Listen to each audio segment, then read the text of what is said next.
அந்த கோவில்ல சம்பந்தப்பட்ட சிசிடிவி ஃபுட்டேஜஸ், டிவிஆர் உட்பட வந்து எஸ்பி ஆஃபீஸ் வந்து செக்யூர் பண்ணிட்டு போயிருக்காங்க. இது இது ஆனா என்ன முன்னாடியே செக் பண்ணல இந்த ஃபுட்டேஜஸ். முன்னாடி அதுக்கான தேவை இருந்தது. ஆனா இவங்க பண்ணல. பண்ணல.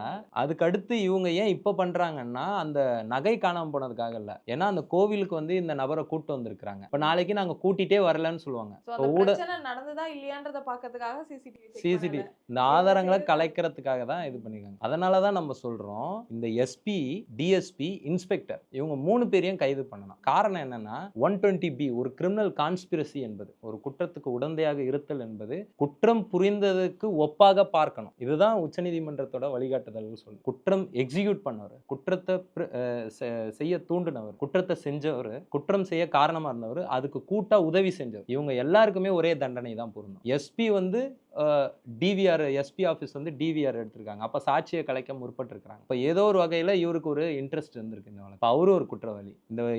இந்த ஸ்பெஷல் டீம ஒரு சாதாரண ஒரு எஸ்ஐக்கு கீழ இன்வெஸ்டிகேஷன் வந்து யாரும் பண்ணக்கூடாது. ஆனால் எஸ்ஐ இல்லாத போது ஒரு சாதாரண ஒரு தலைமை காவலர வச்சு இன்வெஸ்டிகேஷன் பண்ணது வந்து அது ஒரு தவறு. அந்த தவறை செய்த காரணத்துக்காக இன்ஸ்பெக்டர். அதுக்கப்புறம் வந்து துணை காவல் சிறப்பு படையினருக்கு வந்து தலைமையா இருந்தது டிஎஸ்பி. கமாண்டிங் ஆஃபீசருக்கு எல்லா ரெஸ்பான்சிபிலிட்டி இருக்கு. விகேரியஸ் லயபிலிட்டின்னுவாங்க. அப்ப அந்த லயபிலிட்டி மட்டும் இல்லாம அந்த அதுக்கப்புறம் போய் ரூ. 50,00,000 பேரம் பேசினார் பார்த்தீங்களா? அதுக்கும் அவர் வந்து பொறுப்பாளி